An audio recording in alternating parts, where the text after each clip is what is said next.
रुकिए, अगर आप भी क्लास 12th के छात्र हैं और 2026 में आपका फाइनल बोर्ड परीक्षा होने वाला है तो यह वीडियो आप लोगों के लिए बहुत ही इंपॉर्टेंट है, क्योंकि इस वीडियो में हिंदी का इंपॉर्टेंट ऑब्जेक्टिव क्वेश्चन लेकर आए हैं जो कि आपके 2026 एग्जाम में 100% आने की संभावना, और यह वही क्वेश्चन है जो आपके एग्जाम में लड़ने वाला है। तो इसको ध्यान रखिएगा और लास्ट तक क्लास को जरूर देखिएगा।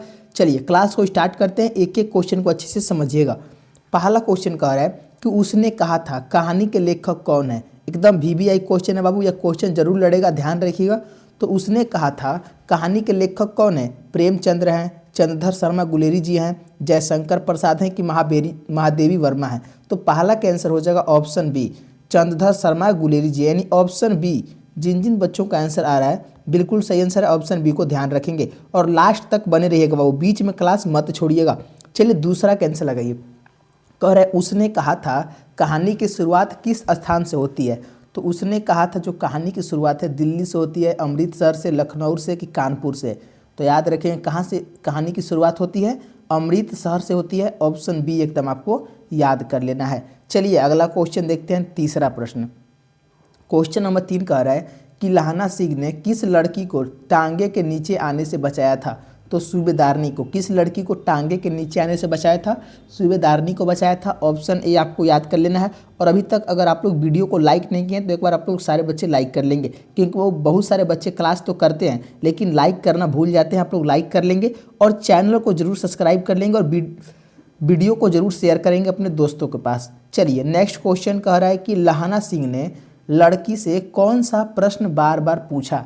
तो जो लहाना सिंह है वो लक्ष्मी से क्या पूछता था, तेरी मंगनी हो गई, यानी तेरी कुड़माई हो गई। यही प्रश्न जो है लहाना सिंह उस लड़की से पूछता था।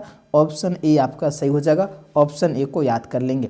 चलिए अगला क्वेश्चन देखते हैं, पांचवा प्रश्न। लहाना सिंह ने सूबेदारनी को किस रूप में पहचाना। तो जो लहाना सिंह थे ना, उस सूबेदारनी को किस रूप में पहचाना था, तो अपने बचपन की दोस्त के रूप में, अपने बचपन की दोस्त के रूप में पहचाना था। ऑप्शन बी सही हो जाएगा।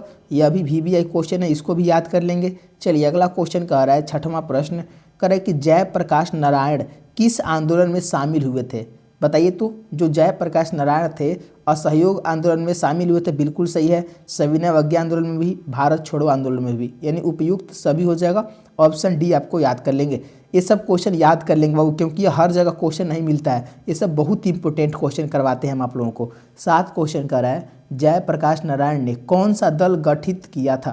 तो जयप्रकाश नारायण ने कौन सा दल गठित किया था, कांग्रेस, प्रजा सोशलिस्ट पार्टी की, भारतीय जनता पार्टी की, जनता दल।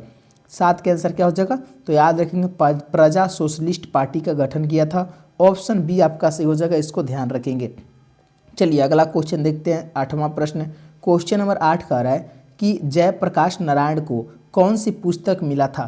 तो जयप्रकाश नारायण को कौन सी पुस्तक मिला था, नोबेल पुरस्कार, मैग्सेस पुरस्कार की, भारत रत्न की, उपयुक्त दोनों। देखिए उपयुक्त दोनों होगा, लेकिन कौन कौन, नोबेल पुरस्कार और मैग्सेस पुरस्कार, यानी ऑप्शन डी हो जाएगा। ऑप्शन डी को ध्यान रखेंगे। अगला क्वेश्चन लगाइए, 9 क्वेश्चन।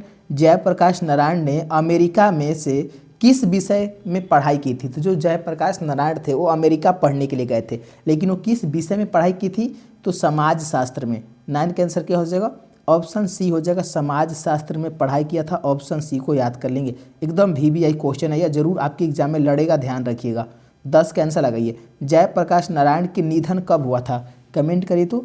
जयप्रकाश नारायण का जो निधन हुआ था बाबू 8 अक्टूबर 1979 में हुआ था। ऑप्शन बी आपका सही हो जाएगा। और देखिए बाबू 90% बच्चे ऐसे होते हैं ना जो क्लास बीच में ही छोड़ के चले जाते हैं। आप लोग ऐसा मत करिएगा, क्योंकि एक एक क्वेश्चन आपके लिए इंपॉर्टेंट है। कौन सा क्वेश्चन लड़ जाएगा एग्जाम में ये किसी को नहीं पता है, तो इसलिए ज़्यादा से ज़्यादा क्वेश्चन प्रैक्टिस करिएगा। और अभी तक लाइक नहीं किए वीडियो को तो लाइक कर लेंगे। चलिए 11 का आंसर है को जायसी ने अपने किस रचना में अपने रूपहीनता का उल्लेख किया है। तो जो जायसी थी ना बाबू वो किस रचना में अपने रूपहीनता का उल्लेख किए हैं, पद्मावत में, अखरावट में, चित्ररेखा में कि आखिरी कलम में। तो 11 के आंसर याद रखेंगे, पद्मावत में किया है। ऑप्शन ए आपको याद कर लेना है। चलिए नेक्स्ट क्वेश्चन देखते हैं, 12वां प्रश्न। कर जायसी ने अपने काव्य में किसका महत्व बताया है। तो जायसी जो थे ना अपने काव्य में गुण का महत्व बताया। किसका महत्व बताया है, गुण का महत्व बताया है। ऑप्शन बी आपको याद कर लेना है, ऑप्शन बी सही हो जाएगा। क्वेश्चन नंबर 13 देखिए, जायसी ने चंद्रमा की तरह अपने काव्य में किसे प्रकाशित किया है? तो जो जायसी थे ना, चंद्रमा की तरह अपने काव्य में किसे प्रकाशित किया है? याद रखेंगे संसार को। ऑप्शन ए आपका सही हो जाएगा, ऑप्शन ए को याद कर लेंगे। और देखिए जो जो बच्चे न्यू स्टूडेंट हैं चैनल को जरूर सब्सक्राइब कर लेंगे ताकि जो नेक्स्ट क्लास है आपको मिल सके। और देखिए मात्र 2 दिन का समय बचा हुआ है 3 दिन का एग्जाम में, तो आप लोगों को पूरा क्वेश्चन हम करवा देंगे। चलिए 14 के आंसर लगाइए। कवि ने सुमेरु पर्वत का उल्लेख किस संदर्भ में किया है? तो जो कवि थे ना वो सुमेरु पर्वत का जो उल्लेख किया है सोने बनाने के लिए। क्यों किए हैं? सोने बनाने के लिए उल्लेख किए हैं। ऑप्शन बी आपको याद कर लेना है। चलिए अगला क्वेश्चन देखते हैं। 15 प्रश्न कह रहा है जायसी ने अपनी एक आंख की तुलना किससे की है? दर्पण से, सूर्य से, चांद से कि तारा से? यह क्वेश्चन बहुत बार आता है एग्जाम में, तो इसका जो आंसर हो जाएगा दर्पण से किया है। जो जायसी जी थे अपने एक आंख की तुलना दर्पण से करते हैं। ऑप्शन ए आपका सही हो जाएगा। अगला क्वेश्चन देखते हैं। 16 प्रश्न कर भगत सिंह ने विद्यार्थियों को किस प्रकार की शिक्षा के लिए चेताया था? तो किस प्रकार की शिक्षा के लिए? याद रखेंगे सिर्फ क्लर्क बनने वाली शिक्षा के लिए चेताया था, यानी ऑप्शन ए आपका सही हो जाएगा। ऑप्शन ए को ध्यान रखेंगे। जो जो बच्चे ए लगा रहे हैं बिल्कुल सही आंसर ध्यान रखेंगे। अगला क्वेश्चन देखते हैं। 17 प्रश्न, क्वेश्चन नंबर 17 का आंसर लगाइए। कह रहा है कि भगत सिंह का मानना था कि विद्यार्थियों को किस प्रकार की ज्ञान प्राप्ति करनी चाहिए? तो जो भगत सिंह ने वो मानते थे कि विद्यार्थियों को कैसा ज्ञान प्राप्त करना चाहिए? करें आर्थिक ज्ञान, सामाजिक परिस्थितियों का ज्ञान, धार्मिक ज्ञान के व्यापारिक ज्ञान? 17 का आंसर क्या हो जाएगा? याद रखेंगे सामाजिक परिस्थितियों का ज्ञान प्राप्त करनी चाहिए। ऑप्शन बी आपका सही हो जाएगा। यह भी क्वेश्चन कई बार पूछा हुआ है, ध्यान रखेंगे। 18 का आंसर लगाइए। भगत सिंह के अनुसार देश की सेवा कैसी की जा सकती है? तो देश की जो सेवा है कैसे की जा सकती है? संघर्ष और कष्ट सहकर। देश की सेवा बाबू संघर्ष और कष्ट सहकर सेवा की जा सकती है। ऑप्शन ए आपका सही हो जाएगा। ऑप्शन ए को याद कर लेंगे। चलिए 19 क्वेश्चन देखिए। कह रहे भगत सिंह ने आत्महत्या को क्यों अस्वीकार किया है? तो जो भगत सिंह थे आत्महत्या को क्यों अस्वीकार किया है? कह रहा इसे कायरता माना, कि इसे साहस का प्रतीक माना, कि इसे सामाजिक अनिवार्यता माना, कि इसे धार्मिक कृत्य माना? तो याद रखेंगे इसे कायरता मानते हैं। जो आत्महत्या को जो भगत सिंह थे आत्महत्या को कायरता मानते थे। ऑप्शन ए आपका सही हो जाएगा। ऑप्शन ए को याद कर लेंगे। नेक्स्ट क्वेश्चन चलते 20वां प्रश्न। कह रहा भगत सिंह ने किसके लिए जेलों के दंड भुगताने वाली की सराहना की है? तो किसे किया है? 20 का आंसर याद रखेंगे संघर्ष जारी रखने के लिए। संघर्ष जारी रखने के लिए किया है। ऑप्शन ए सही हो जाएगा। चलिए 21 क्वेश्चन कह रहा है कि 25 वर्ष से कम उम्र के लोगों की बातचीत में किसकी कमी होती है? अनुभव का, मिठास का, ज्ञान का कि समय का? देखिए 25 वर्ष से कम उम्र के जो लोग बातचीत करते हैं उनमें अनुभव की कमी होती है। ऑप्शन ए आपको याद कर लेना है। और आप लोग कमेंट में आंसर जरूर लिखिएगा बाबू, जो जो आपको याद होगा। और आप लोग कितना सही बनाते हैं ये लास्ट में आपसे हम पूछेंगे। चलिए 22 का आंसर है। बालकृष्ण भट्ट किस युग के प्रमुख साहित्यकार थे? तो याद रखेंगे 22 का आंसर हो जाएगा भारतेंदु युग के। किस युग के साहित्यकार थे? भारतेंदु युग के थे। ऑप्शन बी आपका सही हो जाएगा। नेक्स्ट क्वेश्चन देखते हैं। 23 क्वेश्चन कह रहा है कि बालकृष्ण भट्ट की प्रमुख कृतियाँ कौन सी है? बताइए। तो 23 का आंसर आएगा कि बालकृष्ण भट्ट की जो प्रमुख कृतियाँ हैं भट्ट निबंध माला है। कौन है? भट्ट निबंध माला है। ऑप्शन डी आपको याद कर लेना है। अब देखते हैं अगला क्वेश्चन। 24 क्वेश्चन कह रहा है बातचीत किस प्रकार की निबंध है? जो बातचीत है कौन सा निबंध है? तो 24 का आंसर याद रखें प्रेरणादायक। प्रेरणादायक जो है बातचीत निबंध है। ऑप्शन सी आपको याद कर लेंगे। यह भी VVI क्वेश्चन है, इसको भी ध्यान रखेंगे। चलिए नेक्स्ट क्वेश्चन देखते हैं। 25 क्वेश्चन। 25 क्वेश्चन कह रहा है कि बातचीत निबंध किस विषय पर आधारित है? क्या आंसर हो जाएगा? वाक शक्ति पर। किस पर आधारित है बाबू?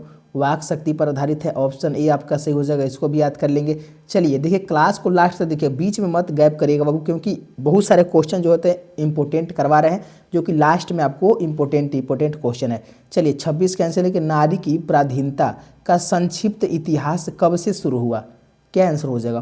तो याद रखेंगे कृषि के विकास के बाद। कब से शुरू हुआ था? जब कृषि का विकास हो गया था तब शुरू हुआ था। ऑप्शन ए आपका सही हो जाएगा।